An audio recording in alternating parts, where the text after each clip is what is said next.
Day 4 ಬೆಳಗ್ಗೆ ಬೇಗ ಎದ್ದೇಳಬೇಕು ಅಂದರೆ ಏನು ಪ್ರಾಬ್ಲಮ್ ಇಲ್ಲ. ಬಟ್ ನಾನು ಎದ್ದ ತಕ್ಷಣ ನನ್ನ ಮಗಳು ಕೂಡ ಎದ್ದೇಳ್ತಾಳೆ, ಅದೇ ಪ್ರಾಬ್ಲಮ್. ಅವಳಿಗೊಂದ್ಸರಿ ಫೀಡಿಂಗ್ ಮಾಡಿಸಿ ಮತ್ತೆ ಅವಳನ್ನ ಜೋಲಿಲಿ ಹಾಕಿ ನಾನು ಬಂದು ಫ್ರೆಶ್ ಅಪ್ ಆಗಿ ಬಿಸಿನೀರು ಕುಡಿತಾ ಇದ್ದೀನಿ. ಇಷ್ಟು ದಿನ ನಾನು ಒಬ್ಬಳೇ ಕುಡಿತಾ ಇದ್ದೆ. ಇವಾಗ ನಾನು ರೂಟೀನ್ಸ್ನ ಫಾಲೋ ಮಾಡೋದು ನೋಡಿ ನನ್ನ ಗಂಡ ಕೂಡ ಇನ್ಸ್ಪೈರ್ ಆಗಿ ನನಗೂ ಕೊಡು ಬಿಸಿನೀರು, ನೀನೇನೇನು ಮಾಡ್ತೀವಿ ಅದನ್ನು ಮಾಡ್ತೀನಿ ಅಂತ ಹೇಳಿ ಕಾಡಿಸ್ತಿರ್ತಾರೆ. ದಿನದಿಂದ ದಿನಕ್ಕೆ ಒಂದೇ ಥರ ಟೈಮಿಂಗ್ಸ್ ಇರಲ್ಲ, ಅನ್ನೋದು ವೇರಿಯೇಷನ್ಸ್ ಆಗ್ತಿರುತ್ತೆ. ಆ ಟೈಮಿಂಗ್ಸ್ ಮೇಲೆ ನಾನು ಏನು ಮಾಡಬೇಕು ಅಂತ ಹೇಳಿ ಡಿಸೈಡ್ ಮಾಡ್ಕೊಂಡಿರ್ತೀನಿ. ಅಟ್ಲೀಸ್ಟ್ 20 ಮಿನಿಟ್ಸ್ ಆದರೂ ಮೆಡಿಟೇಷನ್, ಯೋಗ, ಸೂರ್ಯ ನಮಸ್ಕಾರ ಇದನ್ನು ಮಿಸ್ ಮಾಡದೆ ಮಾಡಬೇಕು ಅಂತ ಏನು ಶೆಡ್ಯೂಲ್ ಹಾಕೊಂಡಿದ್ದೀನಿ ಅದೇ ಪ್ರಕಾರ ಇವಾಗ ನಡ್ಕೊಂಡು ಹೋಗ್ತಿರೋದು. ತುಂಬಾನೇ ಖುಷಿ ಇದೆ ನನಗೆ. ಹಾಗೆ ಬಾಡಿಲಿ ಎಷ್ಟು ಚೆನ್ನಾಗಿರೋ ಇಂಪ್ರೂವ್ಮೆಂಟ್ ಗೊತ್ತಾ. ಬಿಫೋರ್ ಯೋಗ ಅಂದ್ರೇನೆ ಏನು ಅಂತ ಗೊತ್ತಿರಲಿಲ್ಲ, ಬಟ್ ಇವಾಗ ಯೋಗ ಮಾಡ್ತಾ ಮಾಡ್ತಾ ಅದರ ಬಗ್ಗೆ ಒಂದು ಭಕ್ತಿ ಅನ್ನೋದು ತುಂಬಾ ಹೆಚ್ಚಾಗುತ್ತೆ. ಹಾಗೆ ಮೆಡಿಟೇಷನ್ ಅನ್ನೋದ್ರ ಮೇಲೆ ಲವ್ ಜಾಸ್ತಿ ಆಗುತ್ತೆ.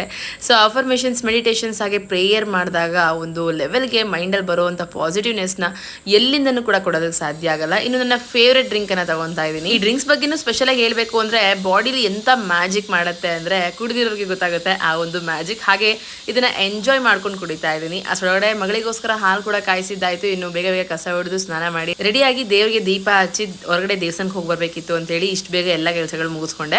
ಇನ್ನು ಹೋಗಿ ಬರೋದ್ರೊಳಗಡೆ ಅಮ್ಮ ಬಂದಿದ್ರು ಅಂತೇಳಿ ಬಂದ ತಕ್ಷಣ ಟೀ ಮಾಡ್ಕೊತಾ ಇದ್ದೀನಿ.